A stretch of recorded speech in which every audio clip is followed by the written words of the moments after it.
YouTube, how's it going? The Goat House is back with another Overreaction Monday video, taking a look at some overreaction statements you guys sent in. And I'm going to break them down. Are they overreactions? Are they overlooked maybe? Are they facts? And here we are just after Sunday's action of Week 4. And just as I was going to record this video, as we were ready here, Bill O'Brien of the Texans has been fired, their head coach / GM. And we'll actually talk a little bit more about that. Somebody sent in one that I liked here, and we kept it in here, so we'll talk about it. It's Monday night, and we actually got two games tonight because of the whole Patriots Chiefs situation, but we'll be talking live on Twitter, giving you my takeaways there. So check out that Twitter. You see it on the screen. There's also a link in the description in the comments every single video. We have a Instagram, a podcast, a Patreon, plenty more. Trying to reach 60K. We got videos like this, keeping you guys involved. We also have weekly picks, score predictions, power rankings, and plenty more. So check it out. Please subscribe. Be much appreciated. Patreon, there's a link down below in the description and comments. Extra content. We're adding more as we speak here. Junior score predictions are there. My locks of the week. Against the spread, which games I like. Straight up locks, things like that. We're going to add some upsets. If you're looking for money line picks, we're going to add those starting this week. I got college football score predictions. We'll do the same thing for college football. I had some money line picks for college football if I like any. Updated playoff predictions will start in the near future. It is a little early, but we're going to start them in the near future and update those every single week.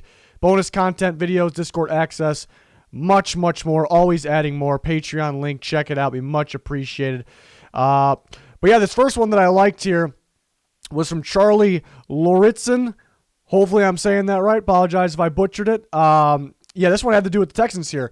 And basically, it's a little lengthy, but basically saying that they need to blow it up. They need to fire everybody, and here they are. After this post, they fire Bill O'Brien. And to me, it was the right move. But here's the thing. Here's the thing with Bill O'Brien. He hasn't really been a good coach, but I think that's really the least of it. They just didn't. They're not in position to win against. They've played good teams. That's kind of the somewhat positive here is they played really good teams. They are 0-4, so it's never good, but they played pretty good teams. Even though the Vikings were 0-3, maybe they're better than an 0-3 team. They've been a little disappointing as well. It's a game the Texans should win. But they haven't been put in the right situation, with the offseason moves. And it was an absolute fail, a terrible decision to make your head coach, who wasn't proven, by the way. It kind of works with a guy like Bill Belichick, but who wasn't proven in Bill O'Brien, and make him the GM. Because if he feels his time is running out, he's going to make drastic decisions. He's going to do everything he can because his time's running out. The future picks don't really affect him. That's why there is two separate jobs, usually. Head coach, GM, So the Texans made a colossal mistake there. But so Charlie says it's time to blow it up.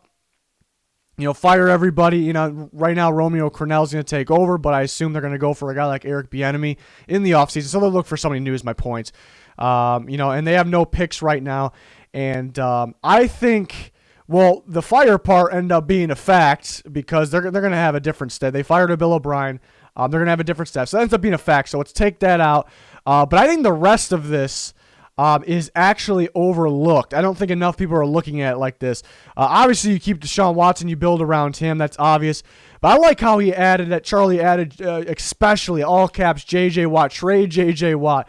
Love me some J.J. Watt. Always had. Very tough dude and still a really good player. But if you can trade him where he is at in his career, there's some injury concern. He's not as good as he's still really good, but he's not as good as he was a few years ago. Especially a few years ago. If you can get some kind of pick, I think you can. A contender that just is a J.J. Watt away, and there's a lot of teams we could talk about. I just think about the Packers. That's the first thing that comes to my mind.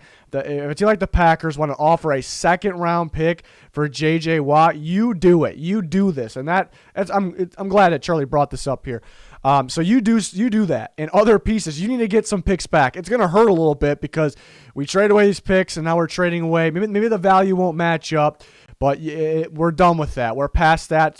It's shit. It's a shit party over there. You need to gain some things back. The talent really isn't there. You need picks. You build championship teams through the draft. Take a look at the Kansas City Chiefs. That's how you do it. That's how you always done it. So this is actually overlooked. The fire part was actually a fact. So I like that one. This is a Browns one here from Stock Picks. Browns are a dark horse Super Bowl contender. It's a good one too because the Browns are looking good. They're playing really good football right now. Stefanski his system is perfect for Baker Mayfield, perfect for their weapons in general, mainly their running back group and their offensive line. It's worked out so perfectly so far at this very early stage. So their offense looks great. Their defense is kind of where we expect it to be. It's not super good on paper. They also have some injuries, but they've clutched up. You look at the Cowboys game that just happened. Take a look at that. It just happened yesterday. They clutched up in right moments. You got that stud Myles Garrett. Looking for the future. It's definitely a team of the future. You add another star pass rusher or try to find a good one next to Myles Garrett. You add some pieces, just some linebackers, another safety. I mean, you're in business here. You got yourself an elite team of the future.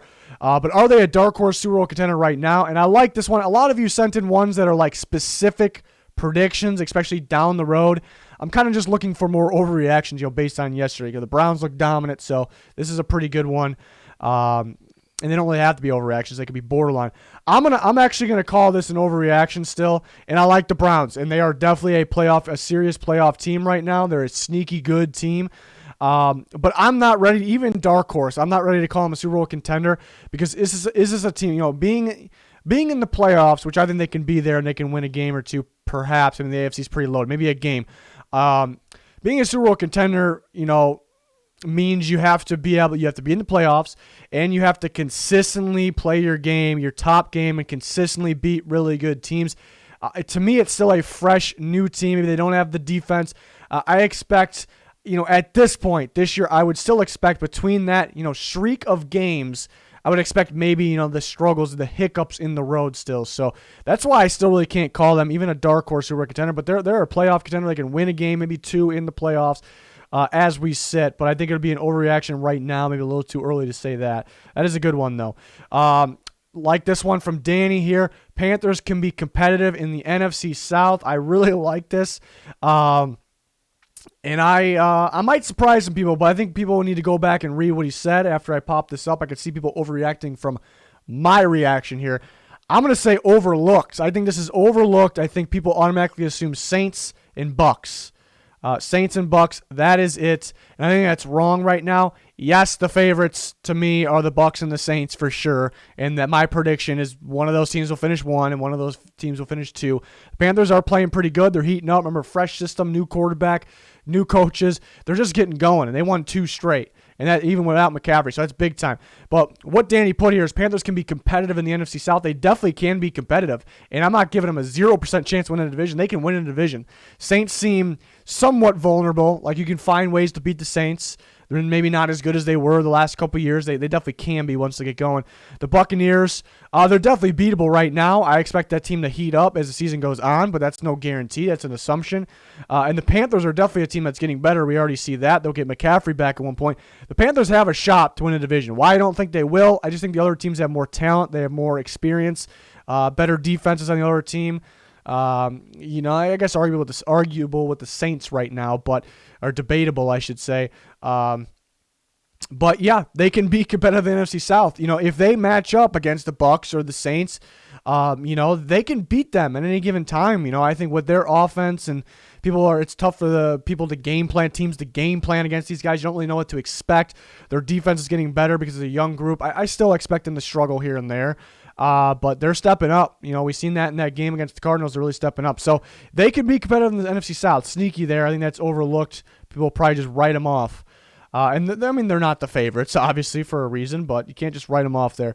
From Keegan Price, C.J. Beathard is the 49ers franchise quarterback. And that's definitely an overreaction. I thought that was funny. But Keegan doesn't necessarily think that. People can come and put something you think somebody else may say, but maybe nobody's really saying this, but he looked pretty darn good in that last drive, last 2 drives, really, mainly the second and last one against the Eagles. And people have been knocking Jimmy Garoppolo, blamed him for the loss against the Cardinals, and it kind of felt like Mullins wasn't too far of a step down from Garoppolo. Based on his play yesterday, maybe he's a little further of a step down. But then Beathard comes in, looks pretty good. But yeah, this is definitely an overreaction. This is kind of a funny one. I still actually think Mullins is better than Beathard, even though it didn't look like that last night, but smaller sample size. I think Mullins is better. It's probably not too much of a difference, but yeah, that was a good one. It was funny. I like this one a lot. This one has to do with the Bills. Mubarak Jama. Josh Allen and the Bills are more of a contender for the Super Bowl than the Ravens. So everyone's hyping the Bills right now. You've seen the Ravens a little disappointing last week. Not this week against the Washington team, but week before against the Chiefs. It was the Chiefs. But the Bills are hot. It's a hot topic right now around the NFL. Everyone's hyped, talking about, love watching the Bills. Everyone, for the most part. Josh Allen and the Bills are more of a contender for the Super Bowl than the Ravens. And I like this one. I'm actually going to go, it's overlooked. I think people automatically say that it's the Chiefs 1, it's the Ravens 2. And I'm not saying I'm disagreeing or saying those people are wrong.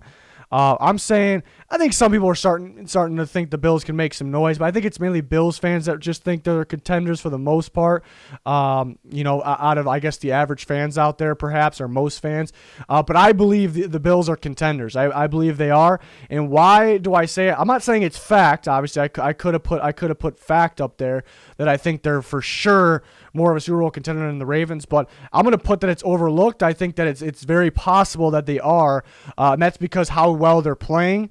They've given up some points, but I still like their defense. I'm so confident in their defense. So offense and defense, I think they're playing very well, mainly on offense. Even better team adding Diggs, even better team that Josh Allen's improving. I like the coaching staff seems improved as well. Everybody seems improved. Pretty much everybody on the team.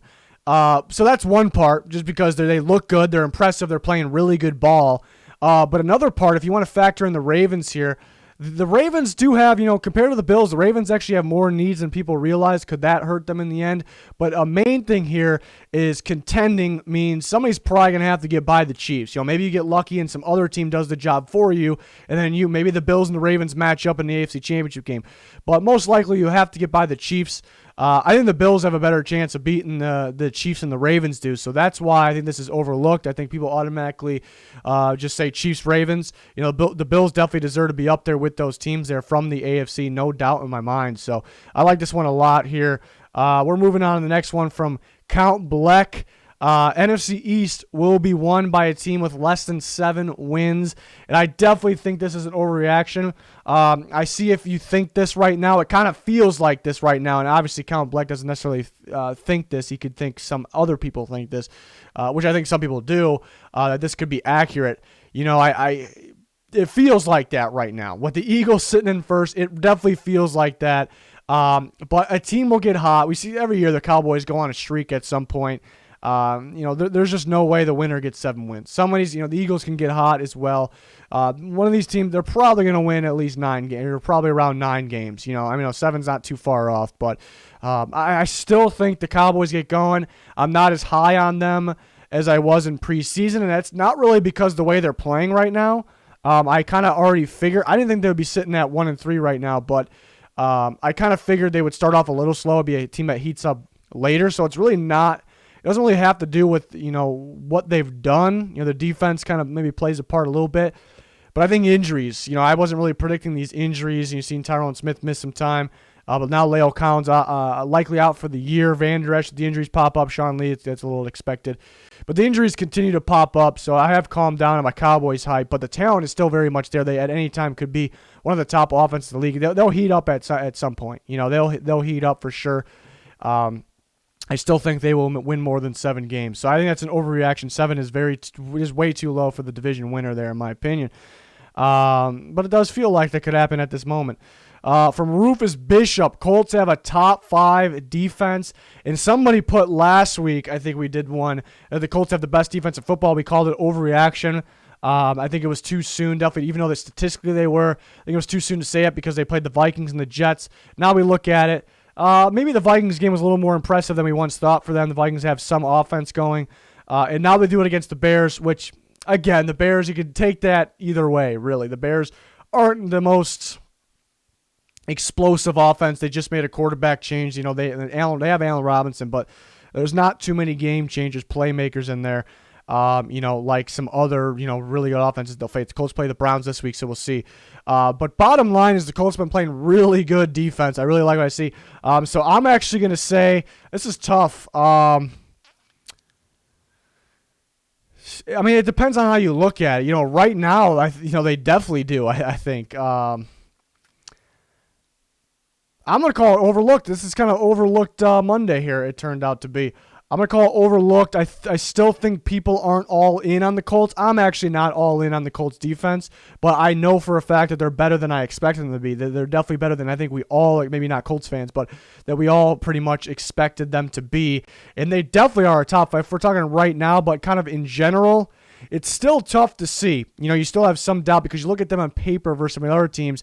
They're not quite there on paper, but some guys could step up. But what I got to credit is the coaching staff here because and just, I guess, finding guys that just, I feel like, love the game, that just always, high motor guys that always, just love playing football because these guys are so sound, technically sound on defense, very well disciplined.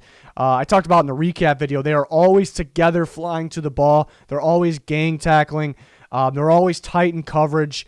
A lot high energy. So those are the things I actually think what makes them a very good defense right now. Mainly, they have some studs, DeForest Buckner, Darius Leonard, guys like that.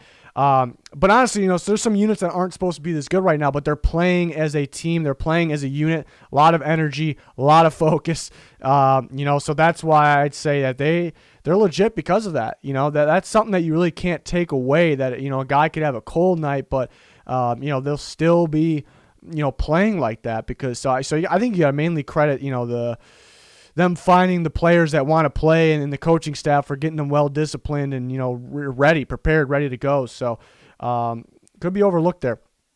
This one's from Birdie for the Cardinals. Edmund takes Kenyon Drake's job. He takes his job.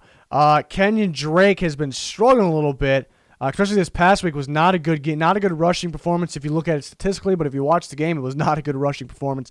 I think all over the place. Step going out of bounds too early, kind of giving up on plays early, running into contact a lot, which I hate. So it's kind of like the opposite of what you should be. He's kind of backwards the whole time. He's had lanes and he kind of ran into contact. Had lanes, kind of bounced it outside too much. It's like always backwards. It felt like.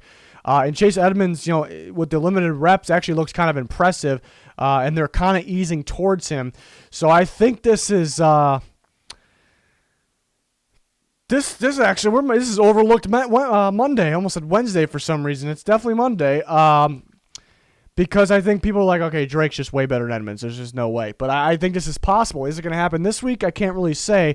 But I think this is definitely possible that Edmonds kind of eases up until he's getting more reps than him. They're not happy with Drake right now.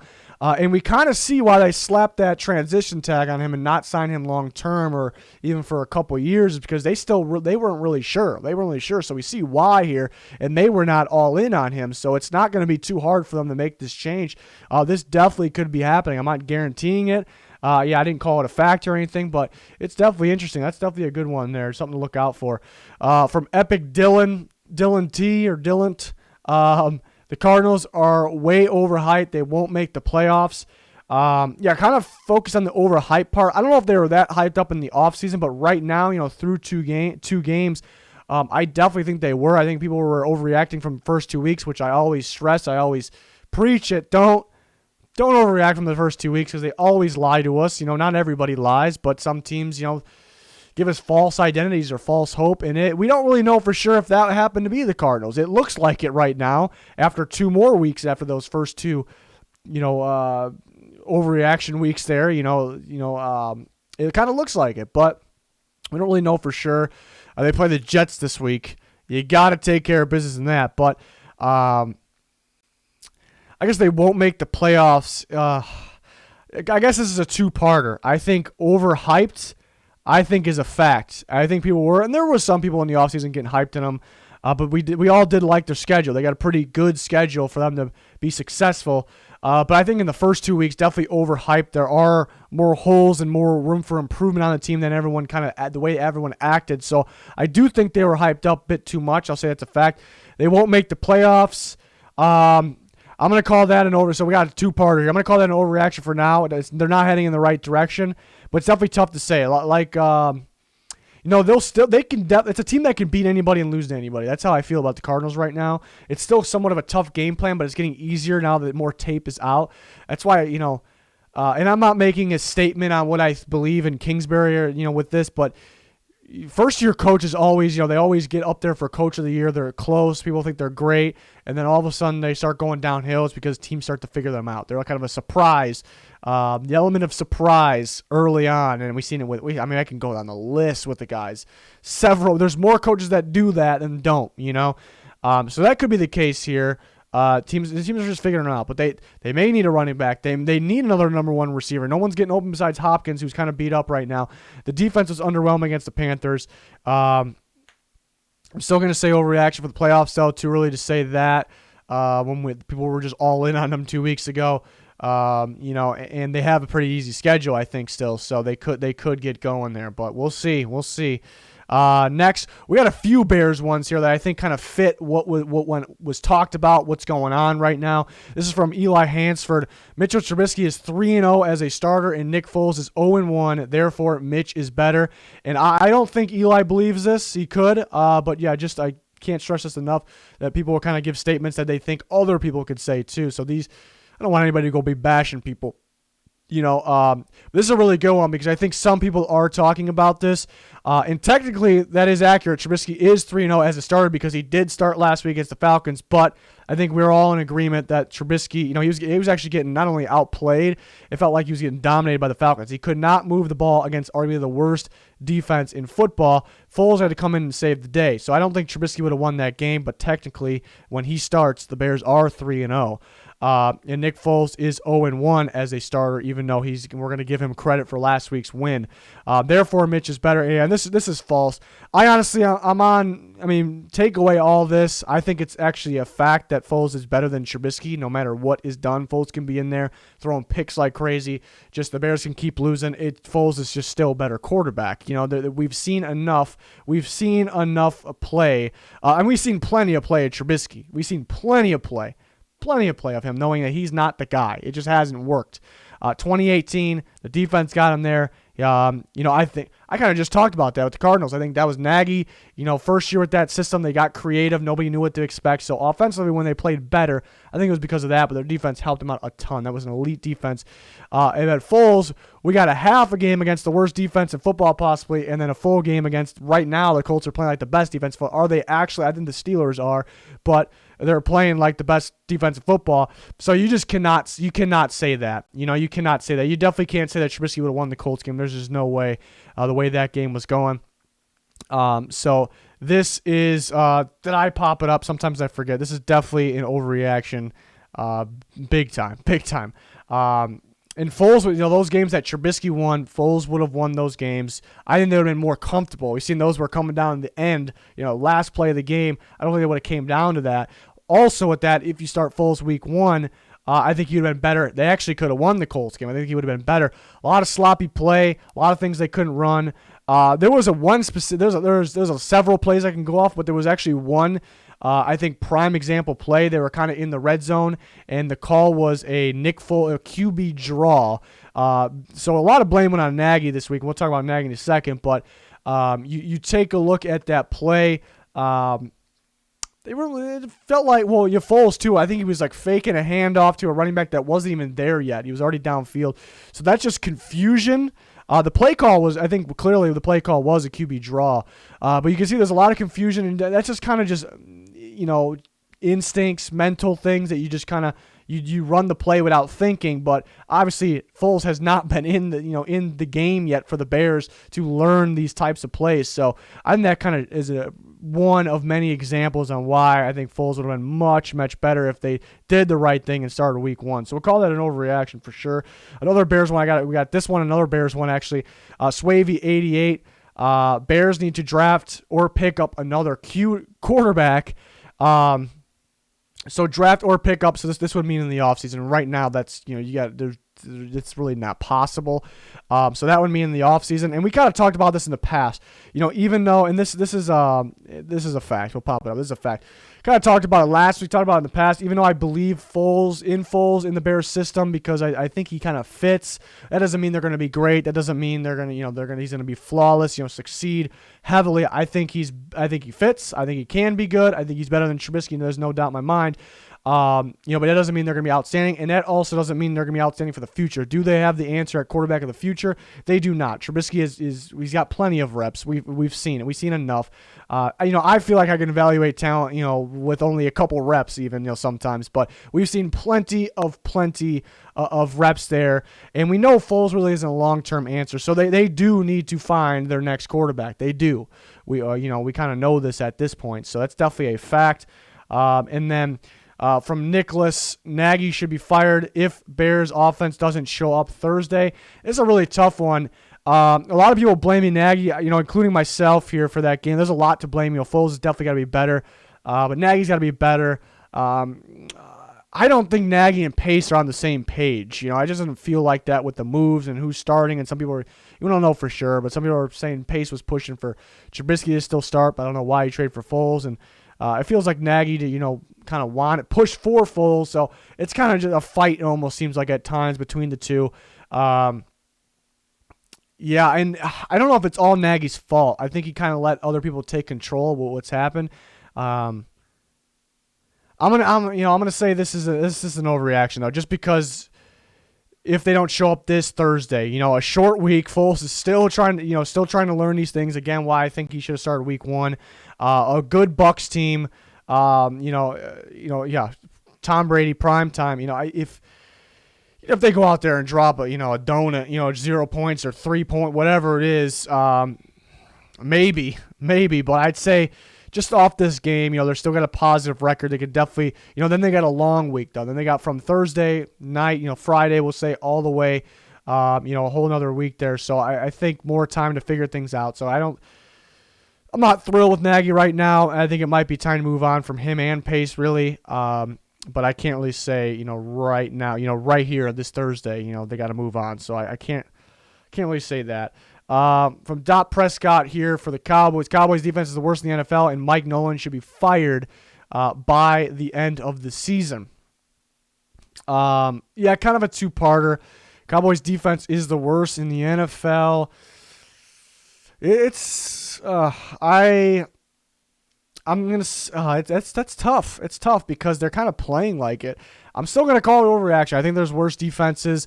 It's a tough one because they're it's definitely debatable that they are right now, but it's tough right now. I think new defensive coordinator, you thought Richard could be there to keep the job there, but it's tough. They're definitely at the bottom there, but I'm still not ready to call them the very worst. They also have injuries as well. Mike Nolan looks like, he doesn't have this defense ready, pretty undisciplined, not playing together. Guys, it almost seems like guys not knowing what they're doing right now. Guys in poor alignment, that's purely on the coach or those players that. It's not even bad. That's just, not smart, as a nice way to put it there.